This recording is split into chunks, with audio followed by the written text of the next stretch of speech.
ashamed to say that I love Donald Trump. I love his bombastic rhetoric, his charisma, and his populist appeal.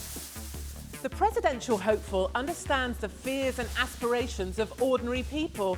He's sick of politicians saying one thing and doing another. People have had enough of the establishment, and one thing they do not want is another 4 years of liberal politics losing control of immigration, the Supreme Court, and indeed the Second Amendment.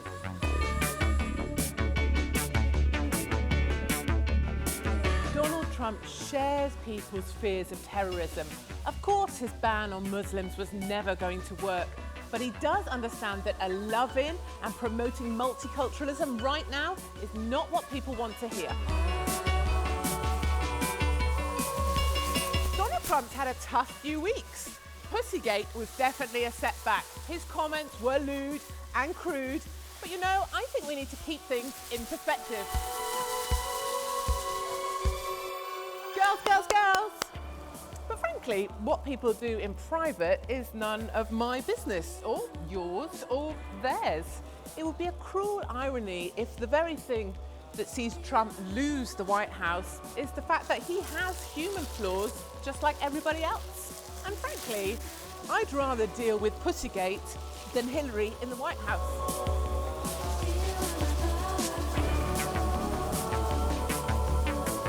Anytime today. Are we done?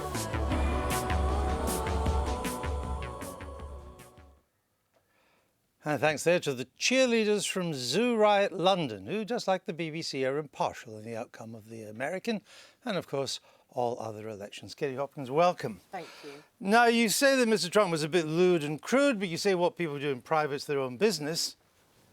But this is a man that bragged about sexually assaulting women. It's not a private matter. It's not lewd and crude. It's criminal. I think it's a conversation he had in private. I think many of us have similar conversations in private, and I'm surprised that we are going on and on about this. And we're bragging about sexual assault? I'm surprised we're not talking about things that actually matter to people when they're voting, like jobs. Doesn't that matter that we need to know whether the presidential candidate is the kind of person that brags about sexual assault? Doesn't that matter to you? I think what matters more is that he still has a tremendous amount of support. And what I see here in the UK less than he had. Is there's barely any recognition of the level of support that he has. And I think we're going to see a lot of voters coming out to vote for Trump just because the election's so polarised this time. But what makes Trump fit to be president?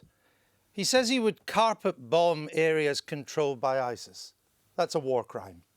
He says he would torture terrorists. That's illegal. He says that ISIS will take over America if Hillary Clinton wins the White House. That's bonkers.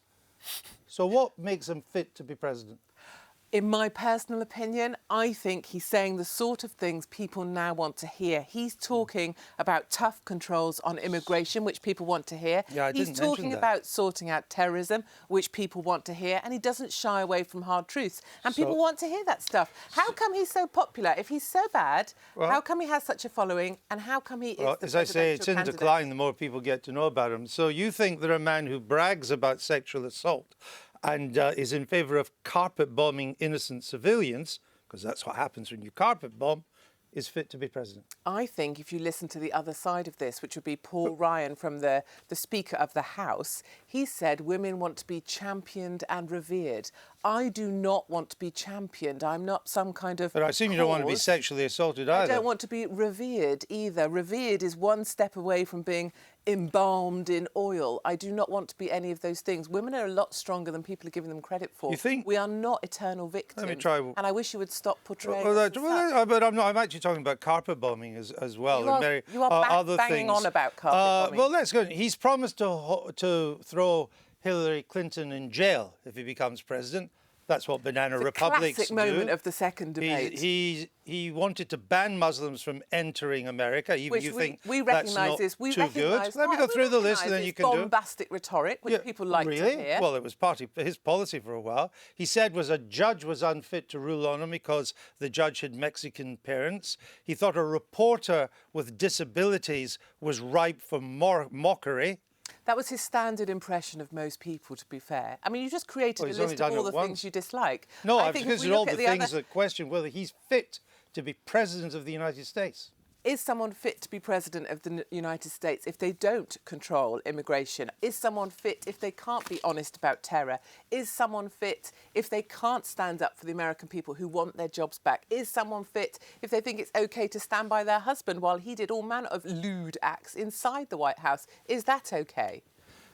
When you look at the list, the charge sheet against Mr. Trump, the most remarkable thing is that Hillary Clinton's not walking this election. Yes, and actually I think Katie has done a great service this evening, because I think there is a lack of ability to understand in this country the degree of support that Trump has. And, you know, when you go to the United States, it isn't just sort of rednecks and people. You find lots of ordinary people who are wanting to support Trump, I think rather ludicrously convincing themselves that Trump is suitable for the job. I think he isn't suitable for the job. But I do think the British have to make some attempt to understand what's going on in the United States. Kennedy and Clinton, both had very checkered sexual histories. I happen to think that both of them were quite good presidents. So the American people will have to judge whether the tape is significant in terms of Trump's ability to be president. I do actually agree with your list of things. I think he's entirely unsuitable to be president, but I wouldn't put this tape at the top of my list of reasons why. Why is Hillary Clinton not doing better? Well, it's a two-horse race. I mean, so there's not much else to go. And I think a lot of us watching the debate from this side, we just can't believe that a country of 320 million people have ended up with someone who, in Trump, who Robert De Niro called this week a bozo. And I think if there are but people... he employed violence as well. He didn't do himself any favours. He said he wanted to hit Trump. That's not helpful. But I think what you did see from him, I think the way he talked about this guy is a national embarrassment. And he is. You know, when you watch that, you can dismiss the points he made about women and girls, but the truth is, it was said today that the mark of any decent society is how we look after girls and women in our society. So to dismiss that is absolutely outrageous. I mean, the number of Republicans who have come out in recent days who are absolutely outraged that this guy is still their candidate. No, but many people are outraged that Hillary Clinton is the candidate of the Democratic Party, and that includes many Democrats. And that is because they look upon the Clintons, the pair of them, as people who have been involved in all sorts of what they think of being dodgy things that need a lot of explanation over a very long period of time. Hillary Clinton, you know, her qualifications for the job, you know, and Donald Trump. I think it's going to be a great thing. You know, we sat around in Parliament, your people, and discussed banning Trump from the UK. I think your people are going to be very surprised by the fact that a lot of people are going to come out to vote. Those are shy Trumps, but they will come out to vote. And I think the election will be a lot closer than people are making out. And I think the British public underestimate the level of support he has with intelligent people in New York, as well as working class kind of America across the piece. I think they underestimate that, but I think more particularly they underestimate the degree of reluctance to vote for Hillary. It's a very strong factor.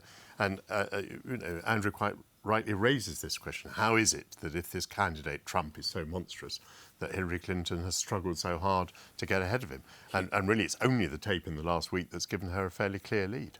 He has very little time for NATO and the Western alliance. He cozies up to Mr. Putin in the Kremlin, and he's an enemy of free trade. In what way would any of that be good for Britain or Europe?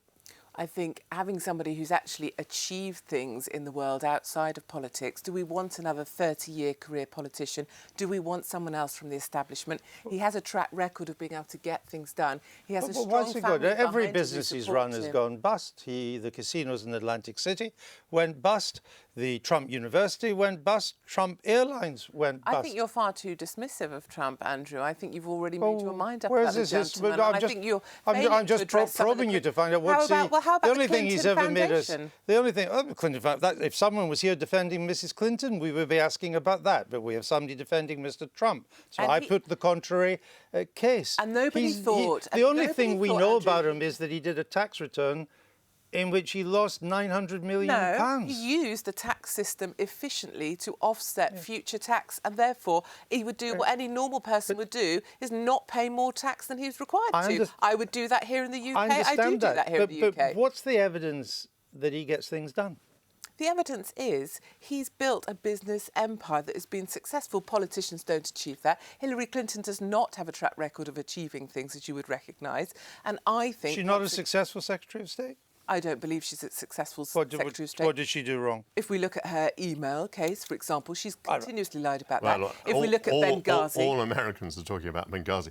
If you leave Benghazi, I don't know the details she left of Americans Trump's to die. career, but in any city, I mean, I was in Chicago recently, you walk down the street and the biggest building almost in town has Trump written in 50-foot Yeah, but high he's just franchised the name, Michael. I know, I understand. That's not his building. But isn't it over terrifying? America, there are buildings covered in the name Trump. I don't disagree with that, but isn't it terrifying for, in this country, we immensely value the relationship that we have with the United States. It's absolutely central to our security. We have so many common ties. The idea that this guy is down to the last two, I mean, it is terrifying. I don't dispute that he has a lot of popularity. You and your sort... What do you mean, my sort? You sat around and discussed banning him. You used taxpayers' money to sit around and discuss banning the new and potential future president of the United States. I didn't, Do you not actually. think we'll need an but I think, apology as someone from who deeply your values sort? the relationship we have with the Americans, I think it is terrifying that this guy is even down to the last two. We would have looked quite quite stupid if we'd banned him, though, and he won. Well, you may win. You're making it that's a past No, tense. I said we would look stupid if we had banned him and he had won, wouldn't we? Well, let's see what happens. that's not an answer. I think not an one of the answer. functions of the BBC ought to be to help the British people to understand how the American people have had Trump level pegging, I think until a few weeks ago, looking like he would be the winner. Maybe not just at the moment looking like that, but I take Katie's point that we still don't know what the result's going to be. Well, we did help the British people to understand in the But then final the edition of BBC, This Week if I before the may- summer recess. If That I was may, the point. BBC thought that Remain would win. Of course, the BBC were proved very wrong on that, as with so many other things. I didn't realise the BBC had a collective view on these things. I think it was very clear that you did. Really? You clearly didn't see my shows. Kerry Hopkins, thanks for being on this show. It's my pleasure.